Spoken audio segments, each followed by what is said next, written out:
Alhamdulillah. Kira-kira ada yang didiskusikan Bang malam nih? Ah, Ada yang didiskusikan malam nih? ini siapa yang kau sembah? Iya, tema siapa yang kau sembah? Berarti gini lah, ini berarti mencari siapa figur yang terbaik sehingga kau sembah. Berarti gitu ya Pak Ustaz ya. Nah, itu bagus tuh cocok dikaji. ini. Enak ini, enak. Enak. Tapi nggak digeruduk kita nanti Pak Ustaz ya. Takut kita. Ngapain geradak geruduk? Takut kita Pak Ayo. Ustaz di Indonesia soal ini.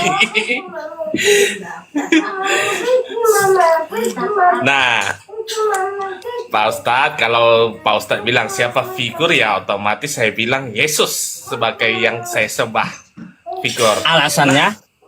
Oke, ada pertanyaan Pak Ustadz. Dari figurnya yang Pak Ustadz sembah, apa yang terbaik yang layak ditiru di zaman sekarang dari figur itu? Untuk dilakukan. Coba.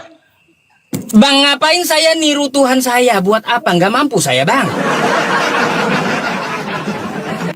Jadi siapa yang diteladani, Ustadz, kalau kayak gitu? Yang diteladani itu Nabi. Oh, Nabi. Karena beliau uswatun hasanah. Oke, kira-kira Kalau yang disembah itu saya nggak bisa nandingin.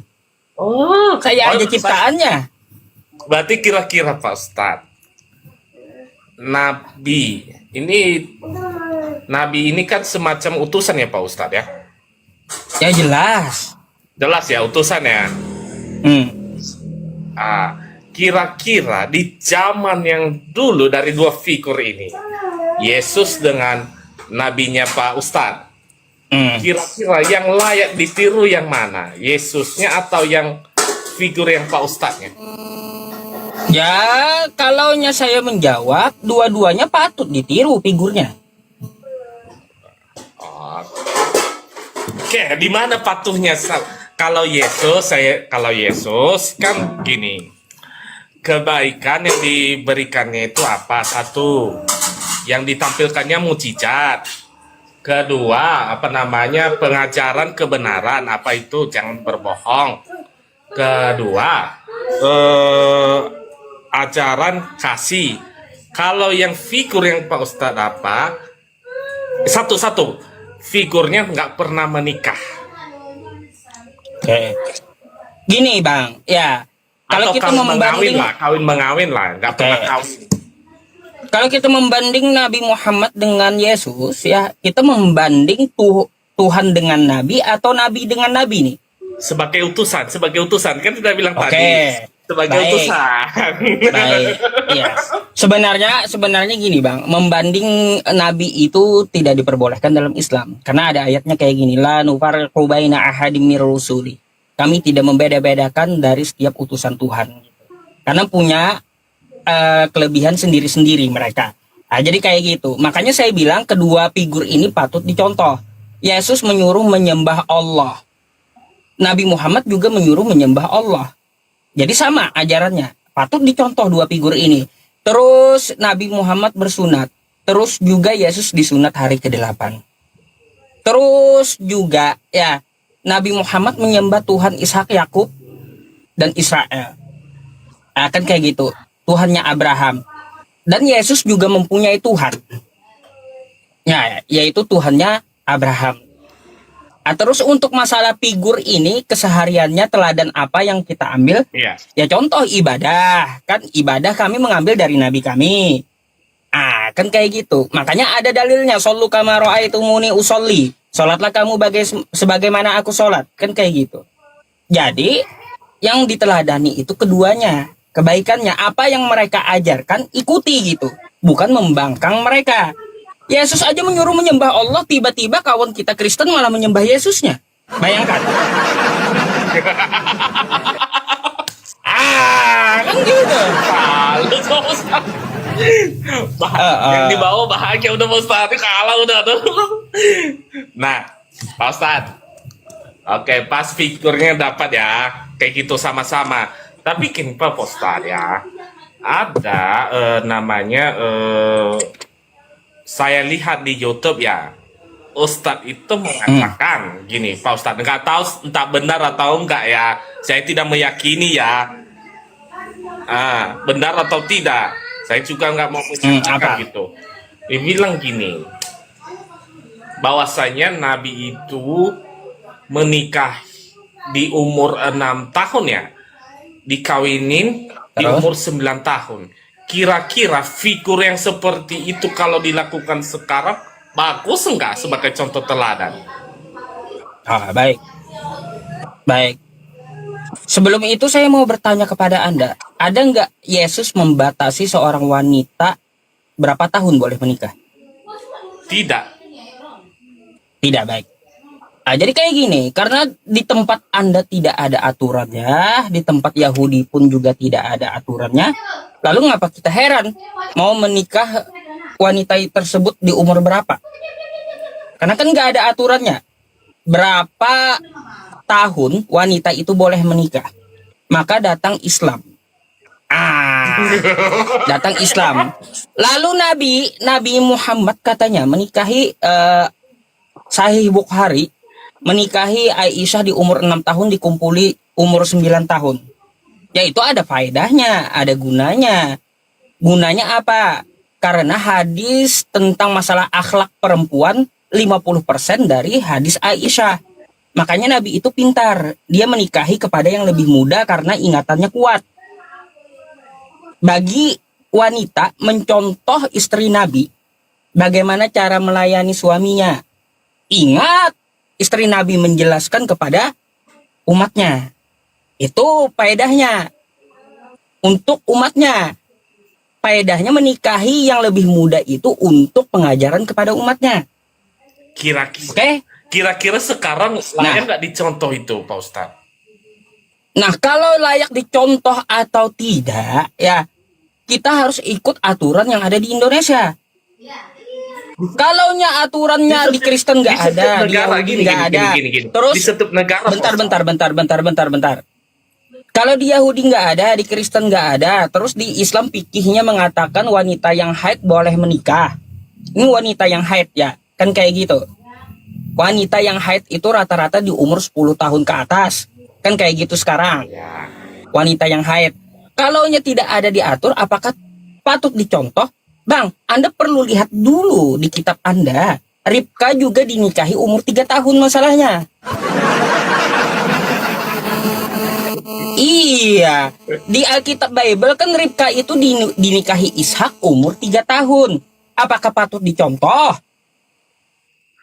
Karena memang nggak ada batasan dulu seorang perempuan itu berapa tahun dinikahkan.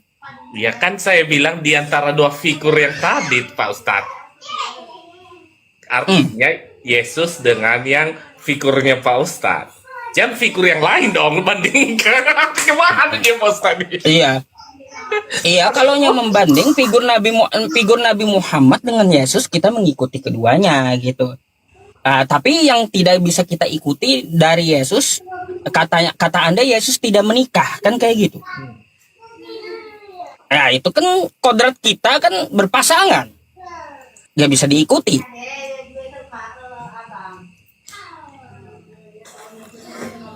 Berarti gini Pak Ustadz ya, berarti harus kawin dulu gitu ya Pak Ustadz ya, baru layak lah Pak Ustadz ya. Kawin itu cuma ada di Kristen, kalau di Islam nggak ada kawin, nikah. Oh nikah ya? Nikah dengan kawin beda. Ya jelas Pak Ustadz. Ya iya. Nikah itu kan milik Islam. Semua dimiliki semua Pak Ustadz. Ya iya. Kau tahu nikah itu apa? Coba, kalau kau tahu nikah itu apa coba? Nikah itu Pak Ustadz artinya kedua apa udah dipersatukan di depan umum dan diakui. Kalau kawin ini nikah kan, ini Pak Ustadz. Bentar. Kalau ada peradatannya gitu, kalau nikah, kalau kawin dua jenis kelamin yang berhubungan.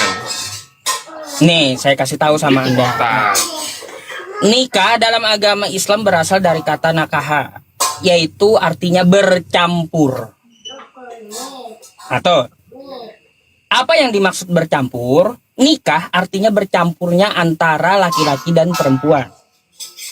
Itu namanya nikah, bercampur. Beda dengan kawin. Kawin hewan pun bisa. Nah gitu ya.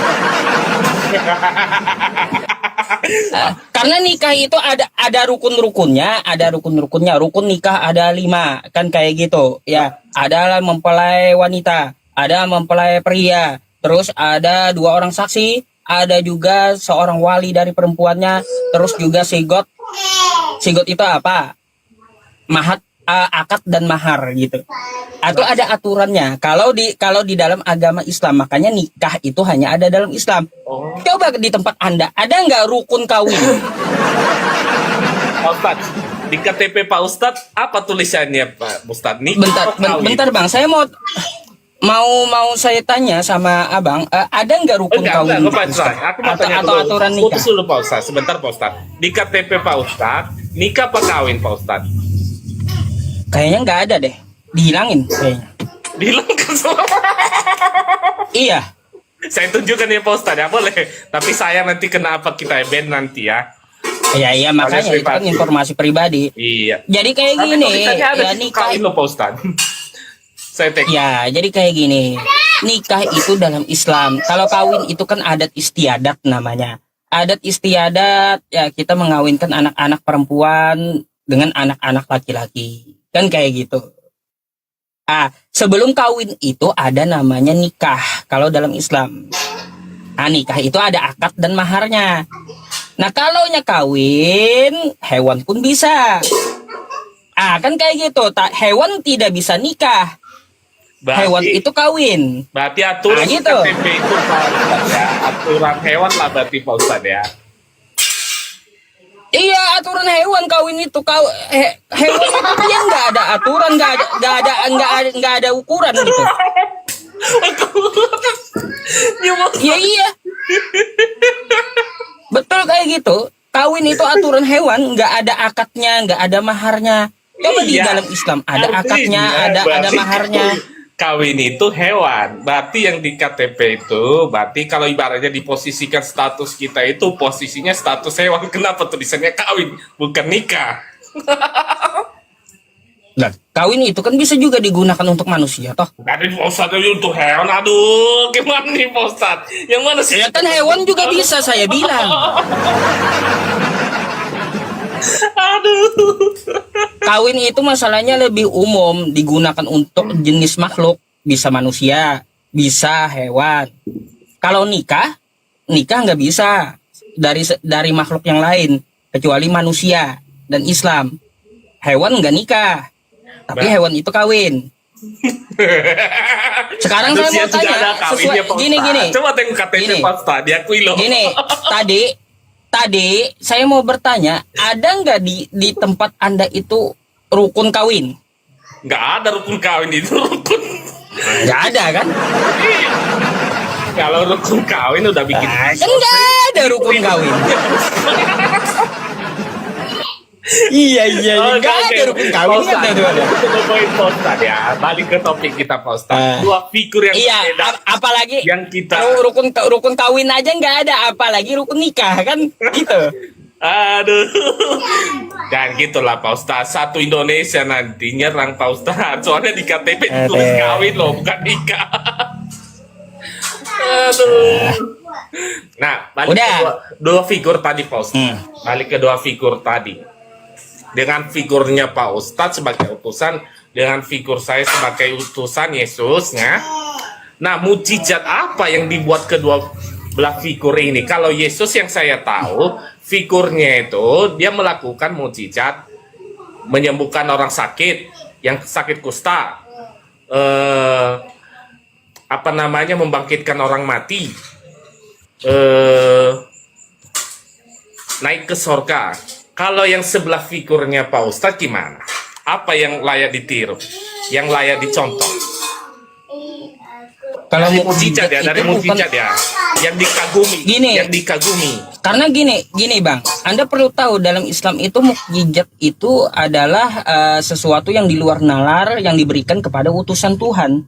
Jadi kalaupun ya melihat dari mukjizat bukan berarti harus dituhankan, bukan ya? Sebagai utusan Pak Ustaz, sebagai utusan. Kenapa jadi Ya iya, sebagai utusan. Kenapa? Kalau sebagai utusan, makanya dari tadi Bang saya bilang nggak bisa dibanding antaranya kedua ini, ya. Karena ada yang tidak bisa dari dilakukan Yesus dan ada yang tidak dilakukan Nabi Muhammad yang dilakukan Yesus. Contohnya kayak gini, ya. Nabi Muhammad membelah bulan, Yesus tidak, kan gitu. Pak, Nah, gini ke Pak Ustaz. ada juga Yesus menyembuhkan orang buta, Nabi Muhammad juga menyembuhkan orang buta. Terus Nabi Muhammad mengeluarkan mengeluarkan air di jarinya, Yesus enggak, kan gitu. Jadi banyak gitu, banyak. Jadi ada Yesus yang tidak bisa dilakukan oleh Yesus dari mukjizat Nabi Muhammad, dan ada yang tidak dilakukan Nabi Muhammad dari mukjizat Yesus. Makanya itu kelebihan mereka masing-masing. Kami bukan itu tolak ukurnya. Enggak, Pak Ustaz. Ini Tolak ukur mengunggulkan seseorang utusan itu nggak boleh dalam Islam. Nggak ada Nggak lah. boleh. Qabaina Nggak, ini ahadi min rusuli. mengagumi itu kan boleh atau tidak, Pak Ustaz? Mengagumi. Kagum. Mengagumi boleh. Boleh. Nah, di antara dua tokoh ini, yang paling kagum Pak Ustadz, yang sebelah kan membela bulan, yang membela bulan itu kan susah sampai sekarang belum Bang, masih Kalau banyak ibaratnya masih membelah banyak laut, masalahnya. jelas. Nabi Muhammad Ada itu kan situ. bukan cuma satu gitu mukjizatnya. Nabi Muhammad itu bukan cuma satu mukjizatnya, banyak masalahnya. Yang satu ini aja lah, yang Mukjizat. satu. Soalnya gini, yang Kalau membela bulan kan kalau ada gini yang- Bang, bentar, coba dengarkan saya dulu. Jadi kalau kita mau mengunggulkan dari mana Yesus atau Nabi Muhammad, ya jelas saya unggulkan Nabi Muhammad. Karena Nabi Muhammad bisa memasukkan umat Islam ke surga semuanya. Tuh. Pak Ustadz, Kalau Yesus surga dulu kalau pasti Yesus neraka, Pak kalau Ustadz. kalau Yesus nggak ada kan ucapan dia aku menyelamatkan Kristen, kan nggak ada. Tapi kalau Nabi Muhammad ada menyelamatkan umat Islam. Jadi kalau mau membandingkan ya lebih condong ke Nabi Muhammad jelas. Kata Yesus ada Pak Ustadz, akulah jalan dan kebenaran, tidak ada yang datang kepada Bapa kalau tidak melalui aku. Itu. Nah, artinya kamu tidak Ya iya. mati dulu. Dia saat itu tidak ngomong sama Kristen saat itu.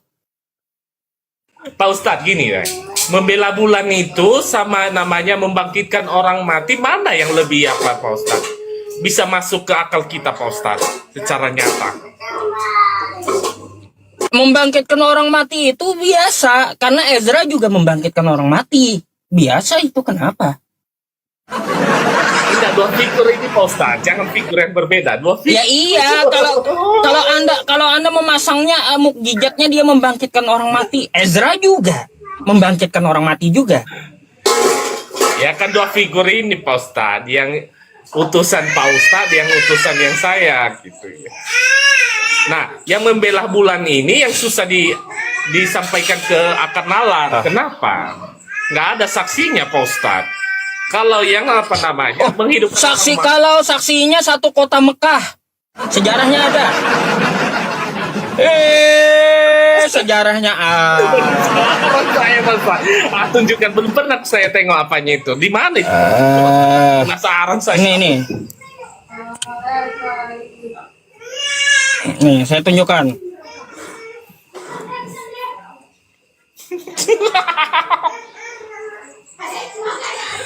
Kabar ya.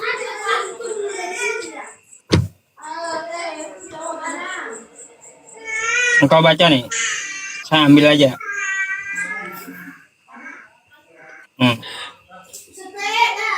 Kabar ya. Nih. Penduduk Makkah. Oke? Penduduk Makkah. Bukan cuma satu orang saksinya, ya. satu kota meminta kepada Nabi Shallallahu Alaihi Wasallam suatu bukti. Akhirnya bulan dibelah ya di Mekah menjadi dua. Lalu turunlah ayat ya, dekat datangnya hari kiamat dan telah terbelah bulan. Dan jika mereka orang-orang musyrikin melihat suatu tanda mukjizat, mereka berpaling dan berkata, ini adalah sihir yang terus-menerus. Penduduk Makkah, saksinya penduduk Makkah satu kota, bayangkan. Pak Ustadz, setahu saya Pak Ustadz, yang namanya mujizat itu ada manfaatnya. Manfaatnya membilang Kalau gitu saya mau tanya. Pak Ustadz. Baik. Kalau menurut Anda mukjizat ada manfaatnya, apa manfaat Yesus berjalan di atas air? Apa? Apa manfaat Yesus berjalan di atas air? Manfaatnya Mukjizatnya. bahwasanya bila kita menjaga keseimbangan, maka kita bisa berjalan di atas air. Gak nyambung manfaatnya Iya, apa? coba Manfaat. apa manfaatnya? Membelah bulan, nggak ada manfaatnya. Untuk apa dilakukan mujizat itu? Kalau apa manfaatnya membelah bulan? Bulan menjadi objek penelitian. Ayo. Saya bisa jawab kayak gitu, makanya saya tanya sama Anda, apa manfaatnya Yesus jalan di air? Kan udah saya bilang tadi, manfaatnya berarti bila kita punya iman, kita bisa berjalan dalam air. Nah, yang sebelah ini Manfaatnya apa? Manfaatnya nggak ada. Yang saya tanya itu manfaatnya Yesus berjalan di atas air itu apa? Manfaatnya kita menunjukkan bahwasanya Apanya? kalau kita punya iman, kita bisa berjalan dengan air apapun. Nah, kalau yang membelah Itu bulan, apa adalah manfaatnya? Bang, itu adalah penafsiran Anda. Bukan. Manfaat Yesus berjalan di atas air apa yang dirasakan saat mukjizat itu dikeluarkan Yesus? Apa manfaatnya bagi orang-orang saat itu? Ya itu kan udah bilang, artinya Yesus menunjukkan bilasanya kamu punya iman, kamu bisa berjalan dengan air. Nah, yang sebelahnya manfaatnya apa? Coba. Kan nggak ada Coba gini manfaatnya loh. Yesus jalan di atas Gini loh. air. Makanya kau jawab dulu, kalau mukjizat itu ada manfaat, katamu apa manfaat mukjizat Yesus ketika dia jalan di atas air? Apa manfaatnya untuk kita? Ini kan udah aku bilang tadi Pak Ustadz. Manfaatnya kalau kita punya iman, kita bisa berjalan dalam air. Nggak perlu Apanya? kapal lagi. Saya nggak bicara Nggak iman. perlu kapal lagi kita Pak Ustadz menyeberang ke Saya sana, ke sungai itu sini. bicara mempertanyakan tentang manfaat Yesus berjalan di atas air, bukan iman yang saya Biar kita tanya. nggak pakai kapal lagi Pak Ustadz. Nah, apa manfaatnya membelah bulan? Bisa gitu ditiru, nggak pakai kapal lagi. Ya kalau saya punya iman, bisa dong. Bisa ditiru. Bisa kalau saya punya iman. Kristen mana yang bisa jalan di atas air sekarang? Hah? Gimana? Kristen mana yang berjalan di atas air Belum sekarang? ada yang membikinkan kita bilang tadi. Berarti seluruh Kristen nggak ada imannya sekarang. Hah? Seluruh Kristen nggak ada imannya sekarang. Ya, Gitu. kan saya bilang tadi nggak ada dunia ini.